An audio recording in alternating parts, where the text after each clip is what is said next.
Estamos,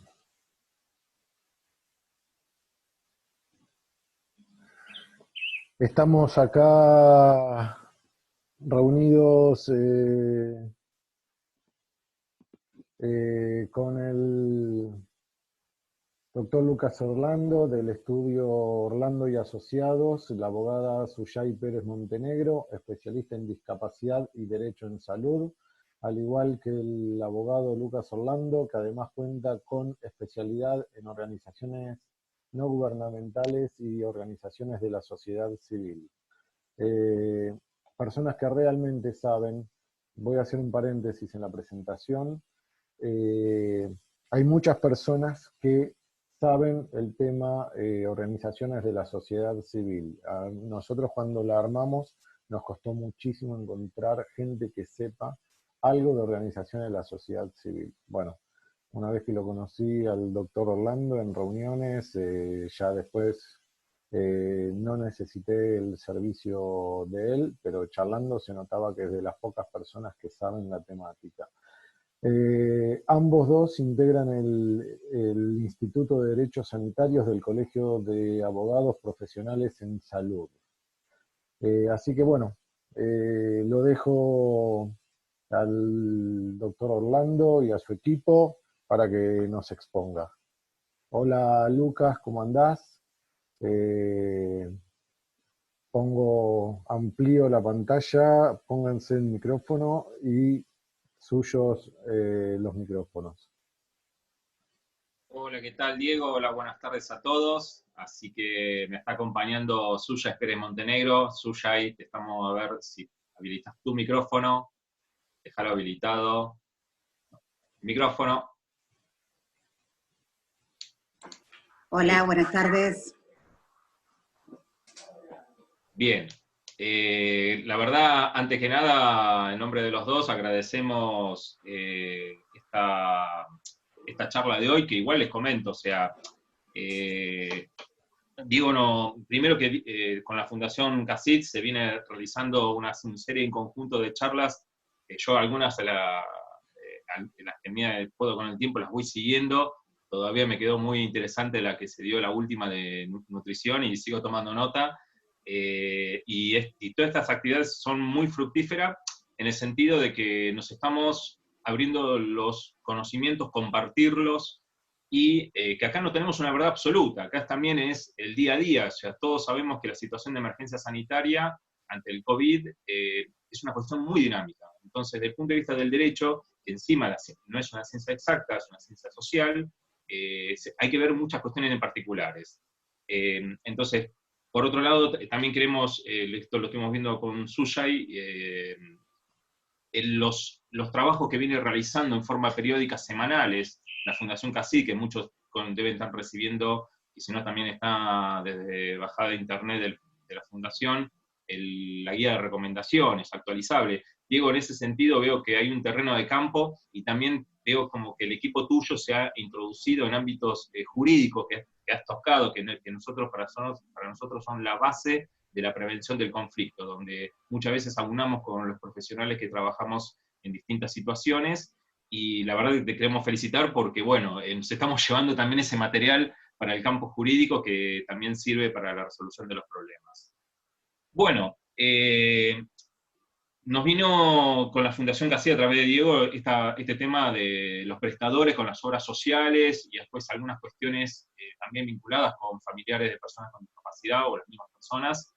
Y la verdad que nosotros quisimos proponerle hacer una pequeña, pero breve charla introductoria, porque no queremos quedarnos con la voz del micrófono, sinceramente, sino porque acá hay mucha situación de real de campo, y el real de campo la tienen justamente los que nos están ahora en este momento viendo, y que son ustedes, las que justamente se encuentran con la realidad cruda, porque muchas veces estamos escuchando los discursos políticos, luego se anuncian las normas a veces no son automáticas.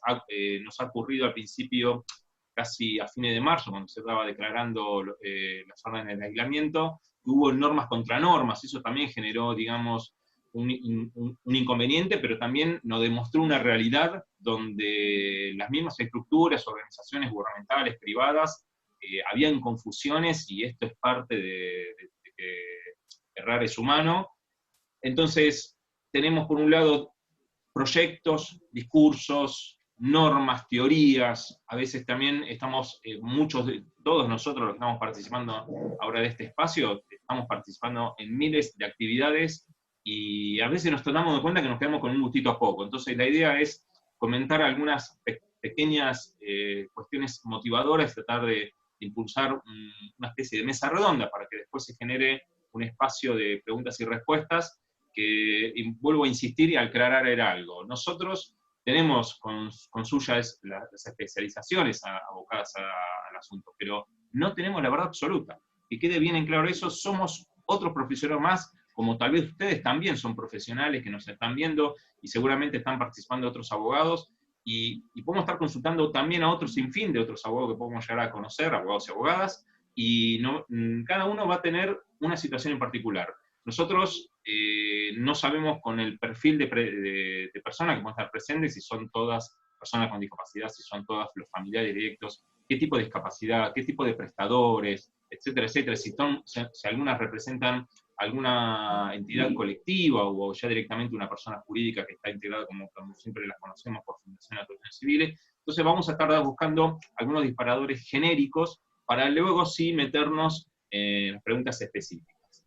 Y en las preguntas específicas vamos a tratar de darle siempre la orientación, porque muchas veces van a surgir ya las preguntas en el sentido de que, bueno, ¿qué sucede en este caso en particular? Y sepan que de este lado, con Suyai, no tenemos que estar metiendo también en otras subpreguntas a ustedes, porque ¿cómo hago yo para solicitar el reintegro de un cobro?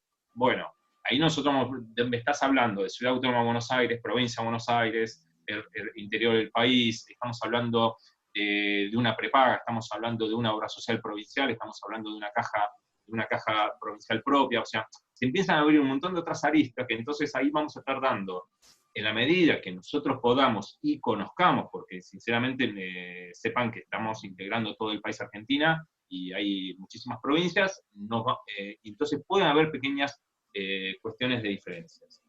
Bueno, arrancamos con un tema de aislamiento obligatorio, donde ustedes mismos, todos fuimos testigos, donde podemos ver que tenemos las normas vinculadas a personas con discapacidad, y podemos ver el sitio de la ANDIS, donde justamente informa que la discapacidad es una cuestión de política pública, ¿sí? Entonces, y de hecho siempre fue hoy por hoy, en este gobierno, por primera vez, hay un reconocimiento de Secretaría de Estado, eso no es un dato menor, eso es muy importante. Y por otro lado tenemos cuestiones que a nosotros, desde el punto de vista de lo legal, de lo jurídico, no nos terminan de comprender, porque por otro lado tenemos ciertas restricciones. O sea, por un lado nos informan, tenemos las normas que así lo garantizan, que son políticas públicas, y eso siempre se mantuvo desde muchísimos años. Pero por otro lado tenemos las restricciones. Entonces, ¿cómo puede ser que para algunas cuestiones, que esto lo ven como una necesidad imperante en las políticas públicas, por otro lado sean restringidas? También se han abrido algunos grises, entonces en esos grises se han dado ciertas excepciones, y para cada caso en particular, este trabajo, digamos, con ciertas situaciones, en lo que se conoce a distancia, a teletrabajo. Algunos también confundieron con telemedicina, pero bueno, por ahora estamos netamente aprendiendo constantemente día a día, porque justamente no tenemos una norma específica que lo reglamente. De hecho, a nosotros en estudios se nos han venido muchas consultas, también producto del aislamiento, donde teníamos referentes de clínicas o de centros de sanatorios, decían, no tengo la firma digital, u otros dijeron, mira, justo llegué a legalizar mi firma digital. Entonces eso nos demuestra que, por un lado, la firma digital hace años que está regulada en Argentina, ¿sí? Pero después había otras cuestiones del día a día que justamente nos dejaban en una situación de preguntas y sin respuestas para poder resolver la situación. Entonces, vimos de golpe que se habilitó el trabajo a distancia. Y acá queremos recalcar unas cuestiones. A distancia, entonces, o sea, está Skype. Entonces tenemos a Zoom. Entonces tenemos a WhatsApp. Aclaro, lo que acabo de mencionar no son solamente plataformas, que sino son los sponsors de la presentación. Pero lo que quiero decir es que no nos tenemos que circunscribir solamente a las que son simplemente conocidas. Hoy, o sea, lo que se está tratando de dar es que, por un lado, haya una comodidad con la persona con discapacidad y la persona que presta la prestación, propiamente dicho, ¿sí? Pero no, y además la comodidad para atender a la discapacidad y a la situación en particular, ¿sí? No es lo mismo hacer una sesión a distancia de una fonoaudiología que sobre una kinesiología, ¿sí? Y estamos hablando de ciertos ejercicios básicos, porque hay otras cosas que a la distancia no lo vamos a poder. Sabemos muy bien, y esto creo que nos tenemos que poner de acuerdo, y lo propongo, es de que al trabajo a distancia no suplementa y no reemplaza la presencial.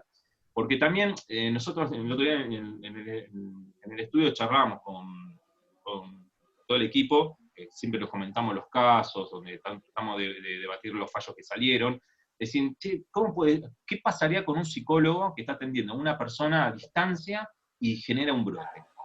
O en la presencial, ese brote uno ya lo va viendo con ciertos gestos del mismo cuerpo, donde se están demostrando, y tal vez la persona en forma presencial puede atender y abordar mejor, en ese caso, a la persona.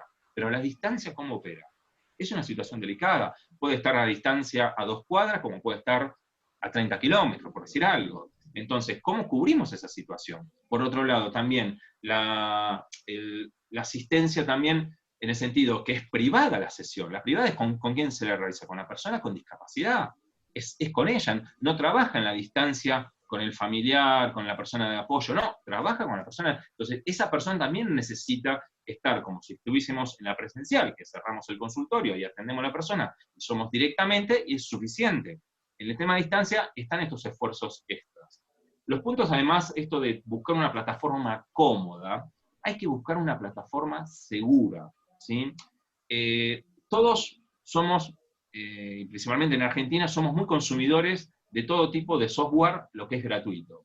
Pero recuerden que en todo lo que es software gratuito, más allá de los demos que tenemos, lo que son softwares completos, porque los demos a veces se dan una prueba piloto, en el software completo tenemos el famoso espacio del tilde si aceptamos términos y condiciones.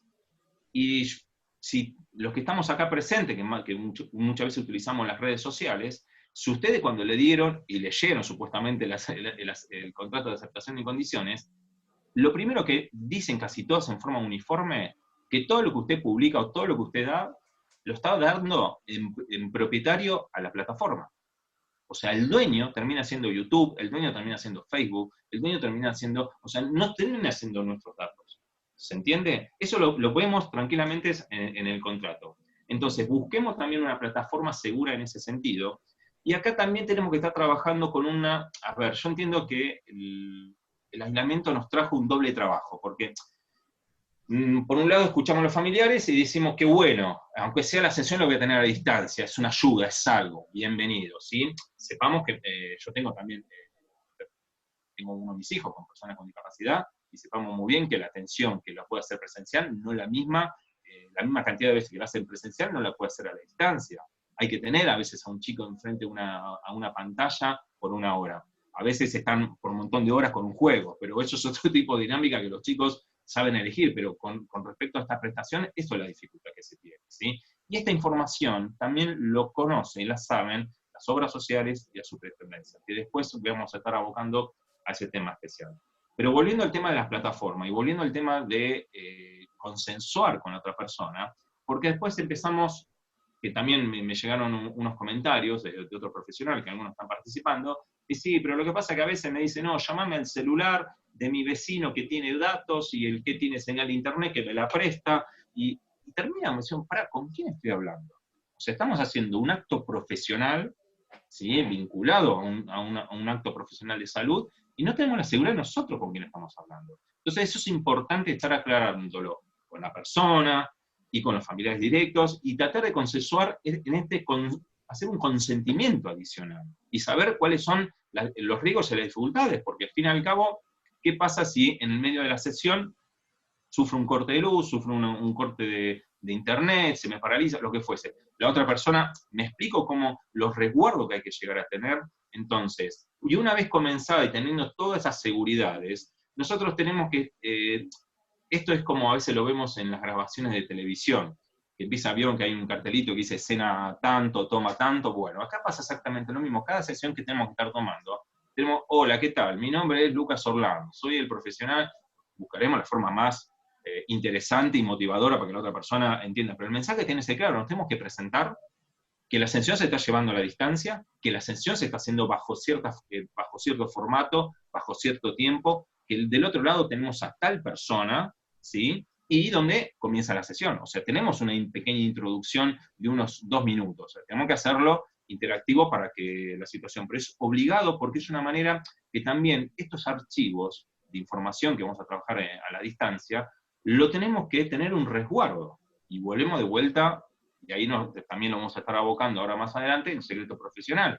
¿Por qué? Porque ese resguardo, ¿dónde yo lo guardo ese archivo? No, sí queda guardado en mi computadora en Harvard. Pero si yo ese archivo de secreto profesional lo estoy llevando a una nube, yo para acceder a esa nube que me dio acceso, tuve que aceptar un contrato que acepto los términos y condiciones. Y los términos y condiciones me establecen que yo no dejo de ser propietario de ese documento. ¿Se entiende lo que vamos en las zonas grises que estamos trabajando? Y esto no es un tema ni de la persona con discapacidad ni del profesional, es una cuestión jurídica propia de que todavía nos falta legislar muchas cuestiones en todo lo que esté referido a la distancia, ¿sí? El otro dato que quería destacar es, a ver, Suya, si vos me podés, de hacer los resguardos del habeas data, ¿sí? Tenemos el Registro Nacional de Datos, ¿sí? Que hoy por hoy se hace todo por internet, donde vamos a estar, nosotros como profesionales sugerimos a los prestadores y a las mismas familias que se insista en la protección de los datos personales. El registro es una ley de habeas data que tiene bastante tiempo ya de vida, donde justamente es un registro que se hace entre la República Argentina, donde se resguardan los datos, todos los datos sensibles, que están vinculados a cierta persona. Esa base de datos que yo la voy a tener en mi computadora, o sea, yo puedo llegar a tener el mejor antivirus, el antivirus mejor pago, el más caro, porque supuestamente a veces asocian el más caro por ser el mejor, etc. La cuestión es que yo puedo ser falible de un hacker, ¿se entiende? Entonces, después también tengo que estar vinculándome, bueno, total, la póliza seguro que yo tengo en mi consultorio es lo mismo por la teledistancia, en la distancia. No, o sea, también estas cuestiones de seguridad también a los prestadores, de hablar con sus pólizas seguros, con su compañía de seguro, che, ¿qué pasa en estos casos? ¿Cómo me cubrís? ¿Qué sucede o qué prevenciones tengo que hacer? O sea, ¿y cuál es el objetivo de todo esto? Al final, o sea, yo me pongo ahora en el lugar de ustedes y, uy, Dios mío, cuántas cosas que tengo que hacer, prever, etc. Pero ¿cuál es el fin? Prevención de conflictos. En la prevención de conflictos, no los jurídicos de reclamo de que el familiar o la persona de discapacidad no le gustó algo del prestador, sino en el conflicto que nos puede generar por distintas aristas, y donde justamente lo que yo tengo que asegurar, que la persona con discapacidad que está del otro lado de la pantalla, se sienta cómoda, ¿sí? Porque también nos llegan los comentarios también de conocidos que nos dicen, sí, mirá, el otro día fulano estuvo 1 hora y le apagó el video, y le dejó abierto el micrófono. Y le contestaba, sí, claro, no sé, por qué. Y tal vez la persona le apagó la pantalla a propósito porque estaba distraído con otras cosas. ¿Se entiende lo que va? Entonces, la idea es generar este vínculo y que sirva, porque si no, por otro lado, estamos cumpliendo por cumplir. Listo, yo ya le hice. Y no, el trabajo de abordaje, estamos hablando de una situación de la persona con discapacidad que no necesita seguir estando en el contacto, tenemos que dar todas las seguridades habidas por haber. Por eso, entonces, en toda esta situación, ¿tenemos un doble trabajo? Sí, hay un doble trabajo, que es mucho más lento, que encima no son los mismos 45, 50 minutos de una sesión personalizada que a distancia. En una sesión personalizada a distancia podemos estar cumpliendo, a modo de ejemplo, 3 objetivos que tenemos planificados. 3. En una distancia, yo creo que a grandes rasgos a una. Y en las primeras sesiones cuesta, hasta que nos quedamos en forma aceitada de poder seguir trabajando, y hasta después, tal vez en la 4ª o 5ª sesión, podemos llegar a tener una mejor, pero eso también depende de cada caso en particular, ¿sí? suya, y vos si me querés, por favor, acompañar con alguna cuestión a tener en cuenta en esto. Sí, a ver, no difiero con lo que comentás. Lo que sí tengo entendido, bueno, lo que manejan los prestadores, siempre fue un plan de trabajo que presentan en la obra social, conjuntamente con el presupuesto y el plan de trabajo. Yo creo que ese plan de trabajo lo tienen que adaptar al medio tecnológico que hoy vamos a vivir todos. De alguna manera, reformularlo y empezar a trabajar como bien decís. De esta manera digital, porque momentáneamente vamos a estar todos trabajando en plataformas a distancia. Eso respecto al tema de plan de trabajo. En cuanto a los reclamos que puedan tener por parte de las obras sociales o efectores de salud, yo siempre me replanteé que nosotros, los abogados que estamos en la materia, que conocemos la dinámica, siempre tenemos consultas de los familiares, cuando tenían una prestación, cuando no te habilitan algún medicamento, cuando te recortan las prestaciones. Pero muy lejano se ve el tema de los prestadores, como el último eslabón. Pero para mí es importante el tema del prestador, porque está intrínsecamente ligado con el derecho de la persona con discapacidad a recibir en tiempo oportuno su tratamiento. Y pongamos un ejemplo, ¿no? Si no le abonan las prestaciones a la persona que brinda el tratamiento, ya sea hay atraso de 6 meses o lo que fuera, lógicamente esta persona corre riesgo de que se interrumpa dicha prestación y, por ende, su derecho a la rehabilitación y a la salud, que está establecido y que todos sabemos en nuestra Constitución, en la Convención Internacional de las Personas con Discapacidad.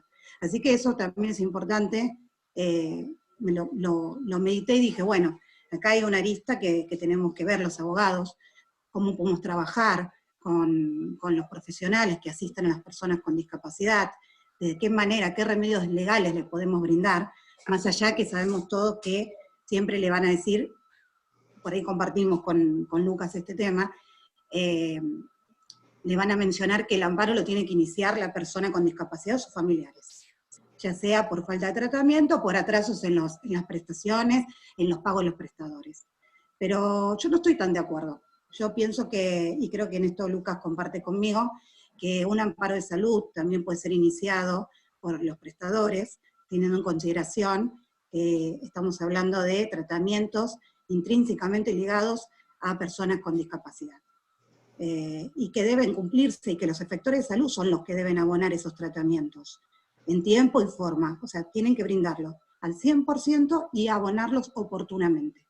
Esto es importante destacarlo, para mí es importante, porque bueno, si no tendrían que entrar en un debate de un juicio ordinario, de cobro de suma de pesos, mediaciones, etcétera, etcétera, etcétera. Para mí cabe la posibilidad de iniciar un amparo, una medida, para que los prestadores puedan cobrar en tiempo y forma sus prestaciones por parte de los agentes de salud.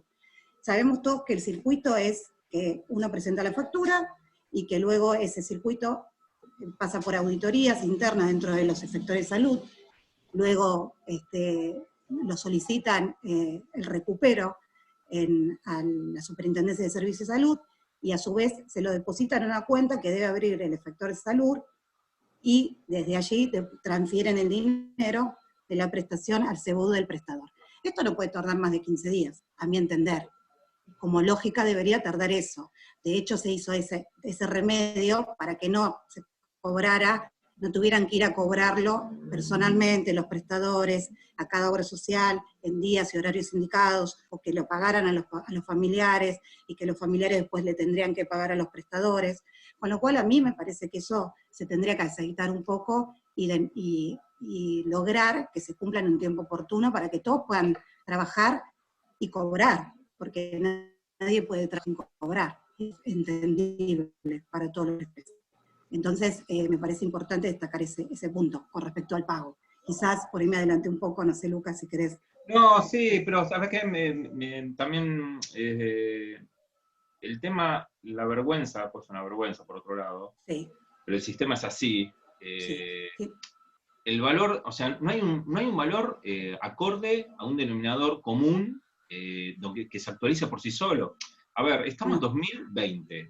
Hoy por hoy, gracias a Dios, tenemos un montón de planes sociales y de hecho hay muchos bueno, casi todos se están operando en forma bancarizada y en forma inmediata. Sí. Y está controlada, de auditada. ¿Y por qué no los prestadores? Tal cual. O sea, nosotros los abogados, por ejemplo, la unidad arancelaria de honorarios está calificado por una unidad medida arancelaria, se llama. Las iniciales hacen que se llame la palabra UMA. Entonces, a nosotros nos pueden preguntar, doctor, ¿cuánto me sale la consulta? Nosotros no vamos a decir ni 1.000 pesos ni 500, decimos 2 UMA, medio UMA. Esa unidad arancelaria se actualiza. Entonces, que usted me lo abona ahora, me lo abona en 90 días o en 120 días o más, que todavía, por ejemplo, sabemos que hay prestadores que le deben 2019, 2018, y en épocas normales. Sí. Ahora en COVID vamos a ver con qué nos vamos a encontrar. Pero bueno, estas son las cuestiones que justamente todavía hay que trabajar. Se presentaron distintos proyectos vinculados a ya sea reforma de ley, están presentados, pero bueno, tenemos todavía el Congreso, que está también trabajando ahí a distancia y ver cómo lo puede habilitar. Fíjense que todavía los abogados también estamos dentro del aislamiento, no somos la excepción, solamente en algunos pequeños ítems podemos estar justificando la circulación, pero estamos aislados. La cuestión es que, por otro lado, hoy, en un ejemplo, en Ciudad Autónoma de Buenos Aires, se habilitaron un montón de negocios, donde ya hay distintos tipos de contratos. Entonces yo me pregunto, las personas, cuando empiecen a haber un conflicto de derechos, ¿a dónde van a ir a consultar? ¿Con quién van a hacer las presentaciones? Si los abogados no pueden, ¿se entiende? Y acá vienen un montón de otras cosas más. Entonces, también nos dieron resultados, algunos trabajos con distintas organizaciones de la sociedad civil, asociaciones civiles, fundaciones, algunos como también lo conocen como ONG, donde hemos armado distintas presentaciones para ver cómo podemos quitar o achicar esa vuelta a decir, no me sirve que encima el valor ya de por sí es bajo, y de acá 90 días o más es casi irrisorio. Entonces, y en las distintas reuniones que hemos llevado en distintas oportunidades, nos hemos encontrado siempre con dificultades, ¿sí? Tal vez siempre hubo buenas intenciones con distintas personas que no somos funcionarios, colaboraciones, pero bueno, parece que el sistema todavía nos cuesta mucho trabajar en ese sentido. Sí, bien. Totalmente. Bien. Así que, Diego... Vamos a cerrar esta primera etapa de la charla. Sí. ¿Me escuchan? Sí. Sí. Vamos a cerrar esta primera parte de la charla y vamos a darle... vamos a cerrar y nos volvemos a conectar para poder continuar. Antes que nada, quiero agradecerles que estén hablando. Nos abrieron mucho el panorama de todos los problemas y agujeros que tenemos, que como decíamos en el manual para profesionales e instituciones que atienden a personas con discapacidad, ya empezamos a hablar de esta temática del habeas data, del secreto profesional y el resguardo de los datos que son sensibles para la ley de salud y sexualidad. Es muy difícil para todos nosotros entender lo que implica estar pendiente de que alguien le robe los datos. Yo les comenté a todos hace como 3 semanas, 4, tuvimos un ataque muy grande al servidor de la fundación, a todos los servidores, tanto el telefónico como el servidor de datos. Pudimos chequear que no tomaron los datos, pero nos llevó 15 días volver a hacernos de los datos del servidor. Cuando tuve la posibilidad de atender a hijos y sobrinos de altos funcionarios nacionales, exfuncionarios nacionales y expresidentes de la nación, no tuve otra opción que usar el famoso lápiz y papel y guardar los datos yo personalmente y pasarlos por seudónimo. Porque como vos decís, si eso se filtra, no puede seguir. Cortamos ahora, empezamos con las preguntas y para cerrar, uno de los aciertos de este presidente fue que los abogados sigan en aislamiento. Sí. Miren todo, en media hora nos asustaron tanto que si no los tenemos guardados, nos vemos en 30 segundos. Gracias.